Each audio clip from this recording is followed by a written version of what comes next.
ഇപ്പോൾ ദുരന്തഭൂമിയിൽ നിന്ന് തിരച്ചിൽ നടക്കുന്ന സോൺ 2-3 നിന്ന് ഞങ്ങളുടെ പ്രതിനിധി സച്ചിൻ ചേരുകയാണ് ഒരിക്കൽ കൂടി. സച്ചിൻ, നേരത്തെ തന്നെ സച്ചിൻ നൽകിയ ദൃശ്യങ്ങളും വിവരങ്ങളും പരിശോധിക്കുമ്പോൾ വലിയ പാറകൾ നീക്കുക എന്നുള്ളത് സമഗ്രമായ ജോലിയാണ്. ഒപ്പം തന്നെ അവിടെ തുടരുന്ന ഇടയ്ക്കിടെ പെയ്യുന്ന കനത്ത മഴ ഇപ്പോഴും രക്ഷാപ്രവർത്തനത്തിന് വെല്ലുവിളി സൃഷ്ടിക്കുന്നുണ്ട്. മണ്ണ് നീക്കുന്ന പ്രവൃത്തിയാണ് അവിടെ നിന്ന് നടക്കുന്നതെന്നുള്ള വിവരങ്ങൾ കൂടിയാണ് സച്ചിൻ നൽകുന്നത്. നേരത്തെ അനൂപ് നൽകിയത് ചൂരൽമലയിൽ നിന്ന് 4 മൃതദേഹങ്ങൾ ഇന്ന് കണ്ടെടുത്തു എന്നുള്ളതാണ്.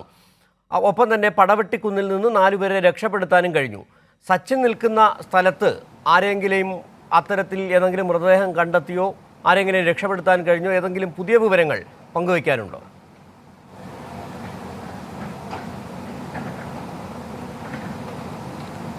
സിജു, നമ്മൾ നിൽക്കുന്ന സ്ഥലം തന്നെയാണ് ചൂരൽമല. ഈ മേഖലയിൽ നിന്ന് തന്നെയാണ് മൃതദേഹങ്ങൾ കണ്ടെത്തിയത്. അതായത് ഈ മേഖല വലിയ രീതിയിൽ മുകളിൽ നിന്നും അട്ടമലയിൽ നിന്നും അതുപോലെ തന്നെ പുഞ്ചിരിമേട്ടിൽ നിന്നൊക്കെ മണ്ണൊലിച്ച് വന്ന് നിന്ന സ്ഥലമാണ് ഈ ചൂരൽമല ഭാഗം. ഇവിടെയാണ് പാലങ്ങളടക്കം തകർന്നത്. ഈ ദൃശ്യങ്ങളിൽ കാണുന്ന പോലെ തന്നെ വലിയൊരു ഭീകരമായ അവസ്ഥ തന്നെയാണ് ഇവിടെ നിലനിൽക്കുന്നത്. കാരണം വലിയ രീതിയിലുള്ളൊരു നീരൊഴുക്ക് ശക്തിപ്പെടുന്നുണ്ട്. ഇടയ്ക്കിടയ്ക്ക് പെയ്യുന്ന മഴയാണ് ഇതിനൊരു പ്രതികൂലമായി ബാധിക്കുന്നത്.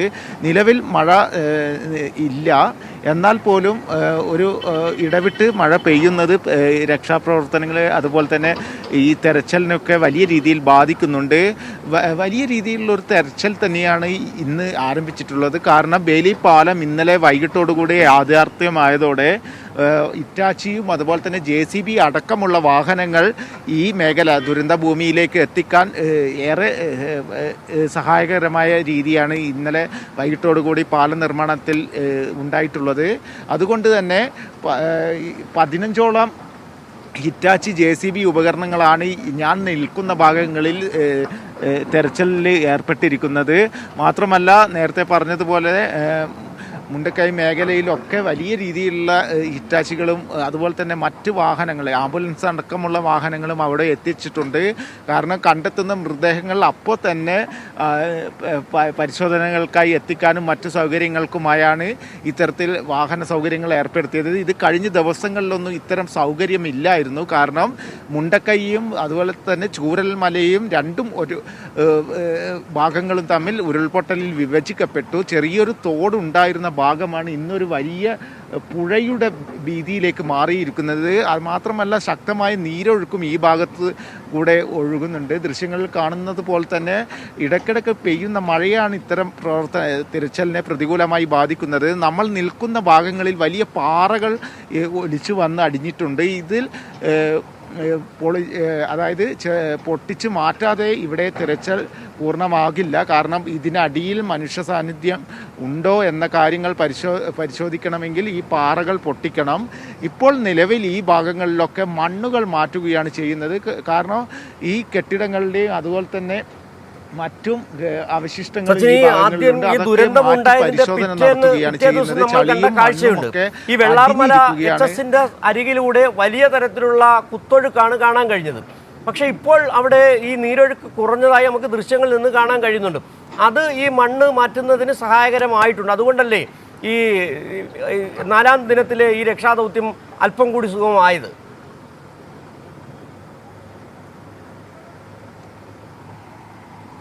തീർച്ചയായും സിജു, ഈ JCB ഹിറ്റാച്ചി അടക്കം ഉപയോഗിച്ചുകൊണ്ട് ഈ നീരൊഴുക്ക് ഒറ്റ ഭാഗങ്ങളിലേക്ക് ഒഴുക്കി വിടുകയാണ് ആദ്യഘട്ടത്തിൽ ചെയ്തത്. അതായത് ഈ പരന്നൊഴുകിയ വെള്ളത്തെ ചെറിയ തോടുകളിലേക്ക് രൂപത്തിലേക്ക് മാറ്റുകയാണ് ആദ്യഘട്ടത്തിൽ ചെയ്തത്. അതിൻ്റെ ഭാഗമായിട്ടാണ് ഇപ്പോൾ ചില ഭാഗങ്ങളിൽ നല്ല രീതിയിൽ തെരച്ചിൽ പ്രവർത്തനം നടത്താൻ വേണ്ടി സാധിക്കുന്നത്. അത് ഈ ഇന്നലെ മെഞ്ഞാന്ന് മുതൽ ഇത്തരത്തിൽ ഈ നീരൊഴുക്ക് വേറെ വഴിയിലേക്ക് തിരിച്ചു വിട്ടിരുന്നു. കാരണം ഈ ബെയിലി പാലം നിർമ്മാണവുമായി ബന്ധപ്പെട്ടുകൊണ്ടാണ് ആദ്യഘട്ടത്തിൽ ഇത്തരത്തിലൊരു നീക്കം നടന്നത്. അതിൻ്റെ ഭാഗമായിട്ട് നീരൊഴുക്ക് ചില ഭാഗങ്ങളിൽ മാത്രം കേന്ദ്രീകരിച്ച് ഒഴുക്കുന്ന രീതിയിൽ മണ്ണുമാന്തി യന്ത്രം ഉപയോഗിച്ച് മാറ്റുകയാണ് ഉണ്ടായിട്ടുള്ളത്. ഇപ്പോൾ നിലവിൽ മഴ ഒരു ശാന്തമായതിനാൽ നല്ല രീതിയിൽ ഇപ്പോൾ നിലവിൽ തിരച്ചിൽ നടന്നുകൊണ്ടിരിക്കുകയാണ്. മണ്ണുകളും അതുപോലെ തന്നെ ചെറിയ പാറകളൊക്കെ മാറ്റിക്കൊണ്ടുള്ള തിരച്ചിലാണ് ഈ ഭാഗങ്ങളിൽ നടന്നുകൊണ്ടിരിക്കുന്നത്. സിജു, സച്ചിൻ, ഏതായാലും ഈ ബെയിലി പാലം പൂർത്തിയായതോടെ നിർമ്മിച്ചതോടുകൂടി വലിയ തരത്തിലുള്ള രക്ഷാപ്രവർത്തനം, ആംബുലൻസുകൾ അടക്കമുള്ള സർവീസുകൾ കൊണ്ടുപോകാൻ കഴിയുകയും ചെയ്യുന്നുണ്ട്. ഇപ്പോൾ സച്ചിൻ നിൽക്കുന്നത് വെള്ളാർമല സ്കൂളിന് അരികിലാണ്. അതിന് സമീപത്ത് തന്നെയാണ് നമ്മുടെ ഈ ബെയിലി പാലം നിർമ്മിച്ചിട്ടുമുള്ളത്. ഈ ബെയിലി പാലത്തിലൂടെ ഇന്ന് നടക്കുന്ന പ്രധാന പ്രവൃത്തി മുണ്ടക്കൈയിൽ നിന്ന് ആളുകളെ ചൂരൽമല വഴി കടത്തിക്കൊണ്ട് വരികയാണോ? നിലവിൽ എത്ര പേരെ ഇന്ന് അവിടെ നിന്ന് കൊണ്ടുവരാൻ കഴിഞ്ഞിട്ടുണ്ട്? കുടുങ്ങിക്കിടന്ന് എത്ര പേരെ ഈ ബെയിലി പാലത്തിലൂടെ കൊണ്ടുവരാൻ കഴിഞ്ഞിട്ടുണ്ട്?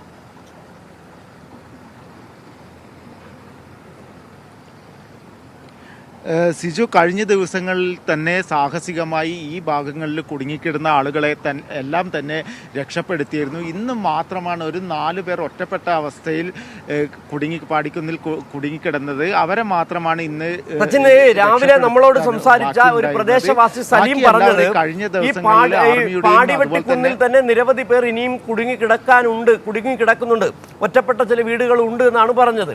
അതുകൊണ്ടാണ് എടുത്തു ചോദിച്ചത്. ഈ 4 പേരെ മാത്രമേ നമുക്ക് ഏതെങ്കിലും തരത്തിൽ ഔദ്യോഗിക വിശദീകരണം ലഭിക്കുന്നുണ്ട്? കാരണം ആളുകൾ സുരക്ഷിതരായി കയറിയിരുന്ന സ്ഥലം, മാറിയ സ്ഥലമെന്ന് പറഞ്ഞ് ഈ പടവെട്ടിക്കുന്നാണ്. അവിടെ ഒരു കുടുംബം, ഒരു വീടാണ് ഉണ്ടായിരുന്നത്. ആ വീട്ടിൽ നിന്ന് ആളുകളെ രക്ഷിച്ചു. ഇനി ഏതെങ്കിലും തരത്തിൽ ആളുകൾ അവിടെ കുടുങ്ങിക്കിടക്കുന്നുണ്ടോ? നാട്ടുകാർ വെച്ച വിവരം രാവിലെ നമ്മളോട് സംസാരിച്ച പ്രദേശവാസിയെ സലീം പറഞ്ഞത് ഇനിയും ആളുകൾ കുടുങ്ങിക്കിടക്കുന്നുണ്ട് എന്ന് തന്നെയാണ്.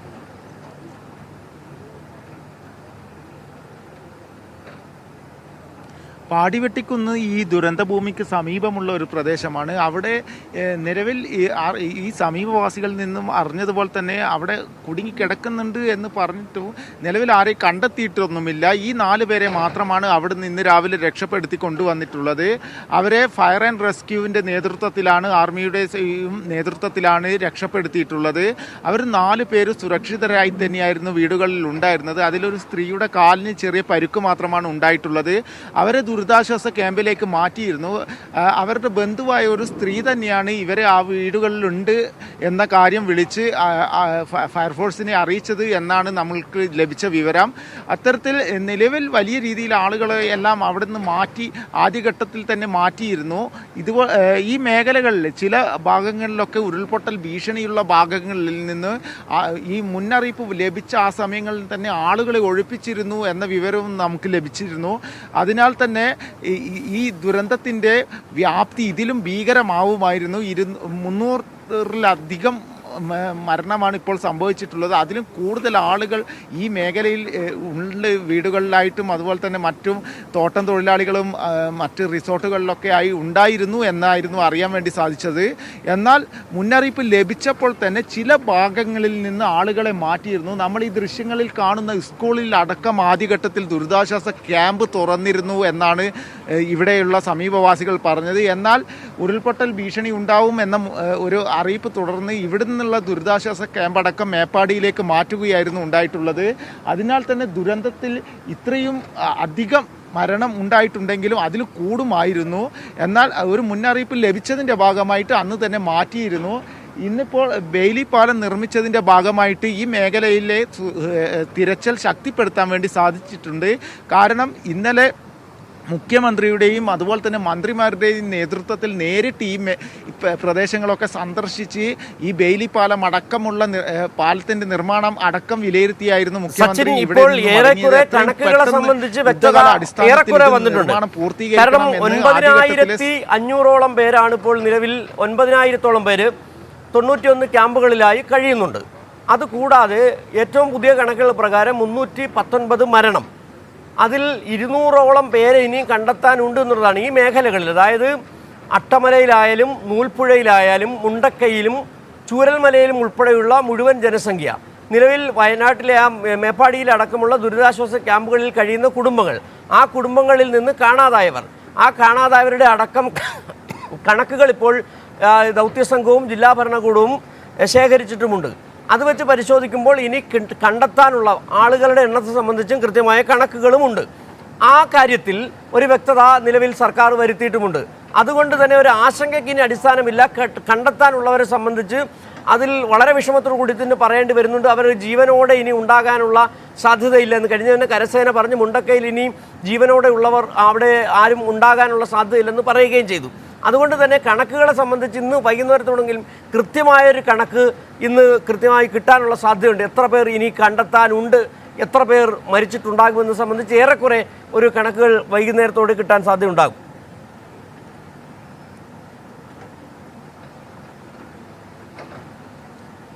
സിജു, തീർച്ചയായും. കാരണം ജില്ലാ ഭരണകൂടത്തിൻ്റെയും അതുപോലെ തന്നെ 4 മന്ത്രിമാരുടെയും നേതൃത്വത്തിൽ കളക്ടറേറ്റിൽ കൃത്യമായ യോഗങ്ങളും അതുപോലെ തന്നെ നിലവിലുള്ള പ്രവർത്തനങ്ങളെക്കുറിച്ചുള്ള വിലയിരുത്തലടക്കം കൃത്യമായി നടന്നുകൊണ്ടിരിക്കുന്നുണ്ട്. അത് കൃത്യമായി സംസ്ഥാന സർക്കാരിനെ അറിയിക്കുകയും ചെയ്യുന്നുണ്ട്. അതിൻ്റെ ഭാഗമായിട്ടാണ് നേരത്തെ വന്ന കണക്കുകൾ പ്രകാരം 200ഓളം പേരെയാണ് ഇനിയും കണ്ടെത്താനുള്ളത് എന്നൊരു കണക്ക് വന്നിട്ടുള്ളത്. അതിനാൽ തന്നെ ഇനി കണ്ടെത്താനുള്ളത് ഈ പാറക്കെട്ടുകളും അതുപോലെ തന്നെ ചാലിയാറിലടക്കം ഉള്ള പരിശോധനകളുടെ ഭാഗമായിട്ട് ഇനിയും മൃതദേഹങ്ങൾ കണ്ടെത്താൻ സാധിക്കുമെന്ന ഒരു ഉറപ്പിൽ തന്നെയാണ് തിരച്ചിൽ നടന്നുകൊണ്ടിരിക്കുന്നത്. അതിനാൽ തന്നെ വലിയ ശക്തമായ ഒരു തിരച്ചിലാണ് ഈ 6 സോണുകളായി തിരിച്ചുകൊണ്ട് ഈ മേഖലകളിൽ നടന്നുകൊണ്ടിരിക്കുന്നത്. അതിൽ ഏറ്റവും പ്രധാനപ്പെട്ടത് ഇതിൽ കോസ്റ്റ് ഗാർഡിൻ്റെയും അതുപോലെ തന്നെ ഫോറസ്റ്റിൻ്റെയും നാട്ടുകാരുടെയും സാന്നിധ്യം ഈ തെരച്ചിലിൽ ഉൾപ്പെടുത്തിക്കൊണ്ടാണ് സർക്കാരിൻ്റെ നേതൃത്വത്തിൽ കൃത്യമായ